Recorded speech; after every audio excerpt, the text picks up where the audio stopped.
శ్రోతలకు నమస్కారం. కథాపుస్తకంకి స్వాగతం. ఈరోజు మీరు వినబోతున్న కథ పేరు తరువుకి కాయ భారమే. ఈ కథ మే 2024న కెనడా వారి అంతర్జాల మాసపత్రికలో బహుమతి పొందిన కథ. కథను రాసిన వారు శ్రీపతి లలిత గారు. ఇక కథలోకి వెళ్దాం. ట్రింగ్ ట్రింగ్ సెల్లు ఆగకుండా మోగుతుంటే ఉలిక్కిపడి లేచాడు సూర్యనారాయణ. సూర్యనారాయణ కొడుకులు అమెరికాలో ఉంటారు.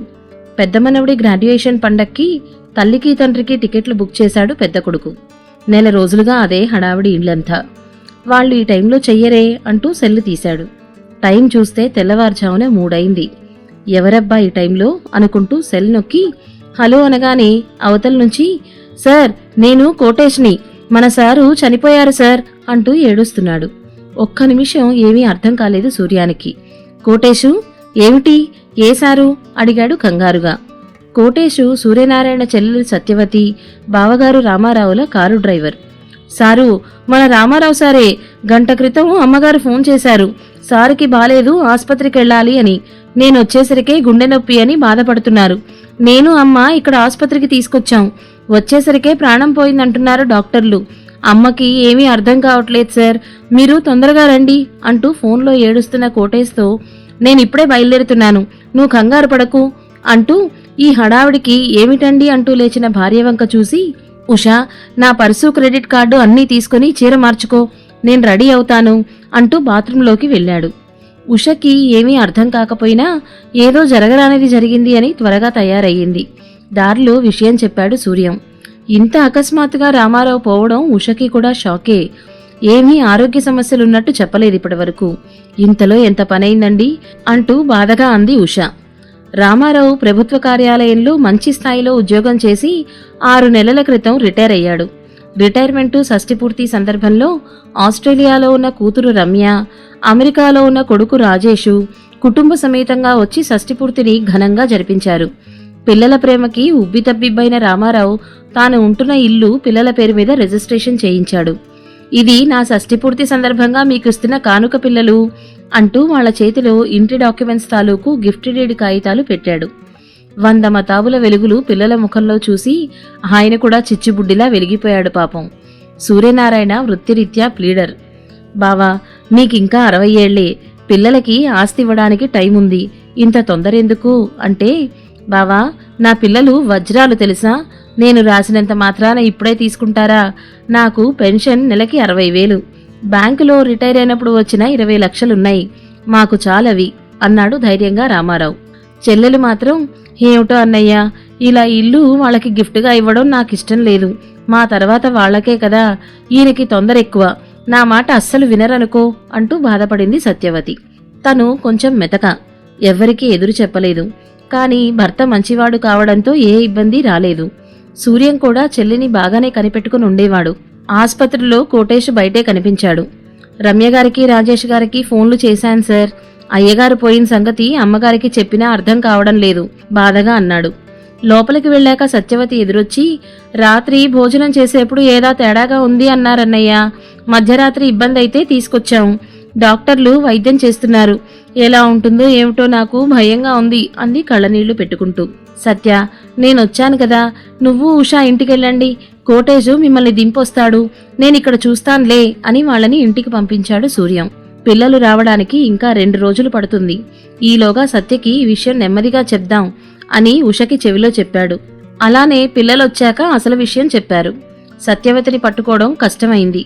భార్య నోట్లో నాలిక లేనిది అని పెళ్లైన దగ్గర్నుంచి రామారావు సత్యవతిని చాలా ప్రేమగా చూసుకున్నాడు. ఆమె కట్టే చీర నుంచి వేసుకునే చెప్పుల దాకా అంతా ఆయనే చూసుకునేవాడు. ఒక తండ్రిలా స్నేహితుడిలా ఆదరించాడు.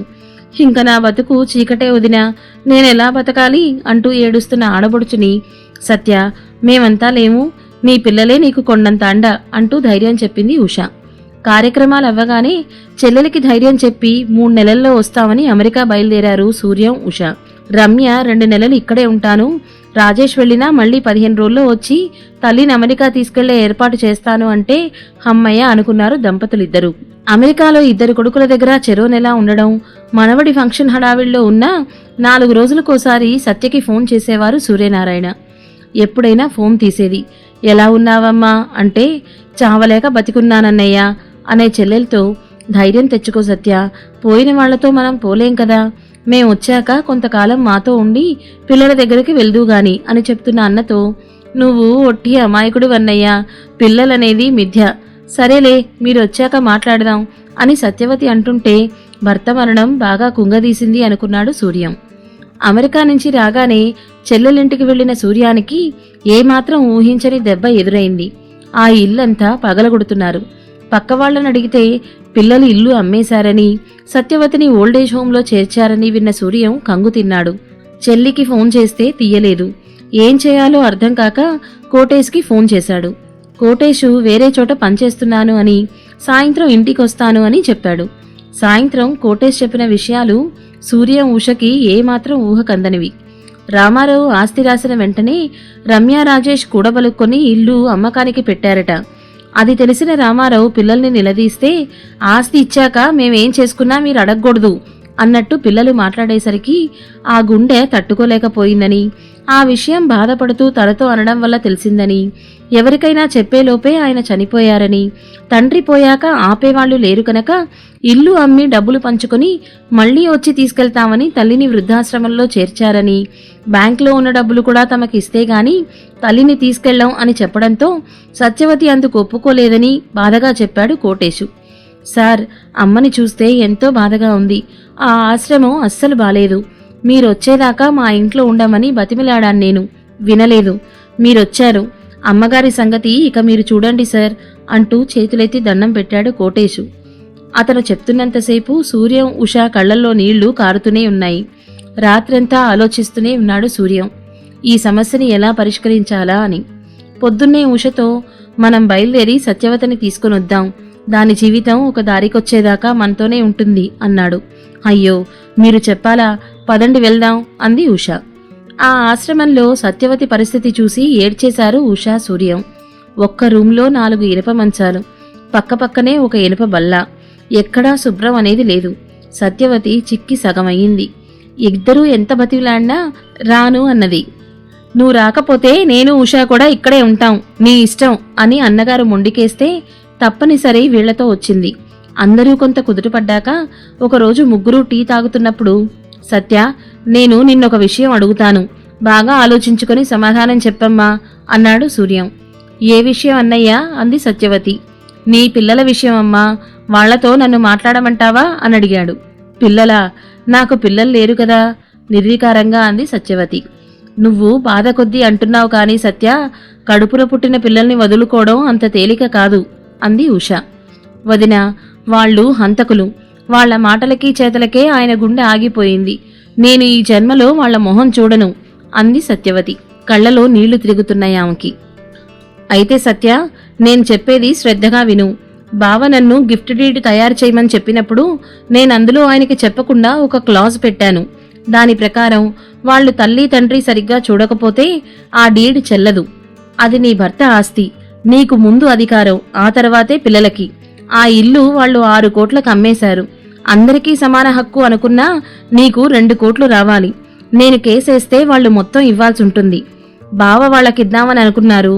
అందుకే మధ్య మార్గంగా నేను వాళ్లతో మాట్లాడతాను. వాళ్లు నీకు 2 కోట్లు ఇవ్వడానికి ఒప్పుకోకపోతే కేసేస్తాను అని చెప్తాను. ఆ కేసు వల్ల వాళ్లకి సిటిజన్షిప్ కూడా రాదు, ఇబ్బంది పడతారు. అందుకని ఒప్పుకోవచ్చు. వాళ్లు ఆ డబ్బులు ఇస్తే 1 కోటితో నీకంటూ సొంత ఫ్లాట్ కొనుక్కోవచ్చు. మిగిలిన డబ్బులు బ్యాంకులో వేస్తే నీ పెన్షను, ఇంకా ఈ డబ్బు మీద వడ్డీతో హాయిగా బతికేయచ్చు నువ్వు. ఇప్పుడు కొన్ని రిటైర్మెంట్ హోమ్స్ అని వస్తున్నాయి సత్య. అక్కడ భోజనం దగ్గర నుంచి అన్ని వసతులు ఉంటాయి. వైద్యం కూడా అందుబాటులో ఉంటుంది. అంతా మన వయసు వాళ్లే ఉంటారు. నిజానికి నేను వదినా కూడా అలాంటి ఫ్లాట్ కొందామని ఆలోచిస్తున్నాం. నీకిష్టమైతే నువ్వు కూడా మాతో పాటు అక్కడ కొనుక్కుంటే ఒకరికొకరం తోడు అన్నాడు సూర్యం. మరి ఈ ఇల్లేం చేస్తారన్నయ్యా అని సత్యవతి అంటే, మాకు పెన్షన్లు లేవు కదా వదినా, ఇది అద్దెకిస్తే మాకు పెన్షన్ లాగా వస్తుంది. ఆ ఫ్లాట్ కూడా పిల్లలు చెరిసగం వేసుకుని కొంటాం అన్నారు. అది వాళ్ల పేరు మీదే ఉంటుంది. ఎటుపోయి ఒట్టొచ్చినా ఈ ఇల్లు మాకుంటుంది అంది ఉష. సరే అన్నయ్య, నువ్వేం చేస్తావో ఎలా చేస్తావో, నాకంటూ ఇల్లు ఏర్పాటు చెయ్యి. అది నా తర్వాత ఎవరైనా దిక్కులేని వాళ్ళుండేట్టుగా ఏర్పాటు చెయ్యి అంది సత్య. మర్నాడు రమ్య రాజేష్ ఇద్దరికీ మెసేజ్ పెట్టి వీడియో కాన్ఫరెన్స్లో మాట్లాడాడు సూర్యనారాయణ. సత్యవతి వాళ్ళ కంటికి కనపడకుండా వేరే గదిలో కూర్చుంది. ఏమిటి మావయ్య ఇంత హడావుడిగా వీడియో కాల్ చేశారు అన్నారు. కాని అమ్మ ఎలా ఉంది అని ఇద్దరూ అడగలేదు. మీ నాన్న ఇచ్చిన ఆస్తి అమ్మేసి మీ అమ్మని ఒక చెత్త వృద్ధాశ్రమంలో చేర్పించారు మీరు. ఆవిడికి కనీస సదుపాయాలు చెయ్యలేదు. పైగా ఆస్తి అమ్మే అధికారం మీకు లేదు. మీ ఇష్టం వచ్చినట్టు ఎలా అమ్మారిద్దరూ అని దబాయించాడు సూర్యం. ఆయన గొంతుకి భయపడ్డా, మా నాన్న మా ఇద్దరికి గిఫ్ట్ డీడ్ ఇచ్చారు అంటే దాని మీద మాకు సర్వహక్కులు ఉన్నాయి. మా అమ్మకి నాన్న పెన్షన్ వస్తుంది, ఇంకా బ్యాంకులో డబ్బులున్నాయి, ఆవిడకేం కావాలంటే వాడుకోవచ్చు అంటూ గట్టిగా అన్నాడు రాజేష్. రమ్య కూడా అన్న చెప్పిన దానికి తల ఊపింది. గుడ్, కన్నీ పెంచిన తల్లి గురించి బాగానే ఆలోచిస్తున్నారు. మీరే ఇలా ఉంటే మీ పిల్లలు మీకోసం ఏం ఆలోచిస్తారు? అయినా అది నాకు అనవసరం లే. ఒక అన్నగా నా చెల్లి గురించి ఆలోచిస్తున్నాను. మీ నాన్న రాయమన్న గిఫ్ట్ డీడు నేనే రాసింది. అందులో 4వ పేజీలో 3వ పేరా చదవండి ఒకసారి తీసి. సీనియర్ సిటిజన్ యాక్ట్ 2007 సెక్షన్ 23 ప్రకారం మీ తల్లిదండ్రుల్ని మీరు సరిగ్గా చూడనట్టయితే ఆ గిఫ్ట్ డీడ్ చెల్లదు. కొన్నవాళ్లకి ఆస్తి బదిలీ చెల్లదు కూడా. మీకు జైలు శిక్ష తప్పదు. మీరది చదివి నేను మీకు పంపే లీగల్ నోటీస్కి సమాధానం రాయండి అంటూ గట్టిగా చెప్పి ఫోన్ పెట్టేశాడు. ఏదో మాట్లాడారు గాని రమ్య, రాజేషు ఆయన గొంతులోని వాడికి భయపడ్డారు. ఇద్దరూ ఆ గిఫ్ట్ డీడ్ తీసి చదివితే ఆయన చెప్పిన క్లాస్ కనిపించింది. ఇద్దరూ సిటిజన్షిప్ కోసం వేచి చూస్తున్నారు. ఈ సమయంలో కేసు వేస్తే ఇద్దరూ ఇండియాకి తిరిగి రావాలి. ఇలా అవుతుందని ఏమాత్రం ఊహించని వాళ్లకి గట్టి దెబ్బ ఇది. సరిగ్గా గంటలో ఇద్దరూ సూర్యనారాయణకి ఫోన్ చేశారు. తప్పైపోయింది మామయ్య, మీరేం చేయమంటే అది చేస్తాం. అమ్మని మా దగ్గరికి పంపించండి, మేం బాగా చూసుకుంటాం అంటూ బతిమిలాడారు ఇద్దరు. చీచీ, మీ అమ్మ మీ మొహం చూడ్డానికి కూడా ఇష్టపడ్డలేదు. మీ దగ్గర ఉండే సమస్యే లేదు. ఆ అమ్మిన డబ్బుల్లో మీ అమ్మకు కూడా సమానమైన వాటా ఇస్తే చాలు మాకు. మిగిలిన డబ్బులు ఆవిడ మీకు ముష్టి వేశాను అనుకుంటుంది. నా చెల్లెలు మీతో మాట్లాడాల్సిందేమీ లేదింకా అని ఫోన్ పెట్టేశాడు సూర్యనారాయణ.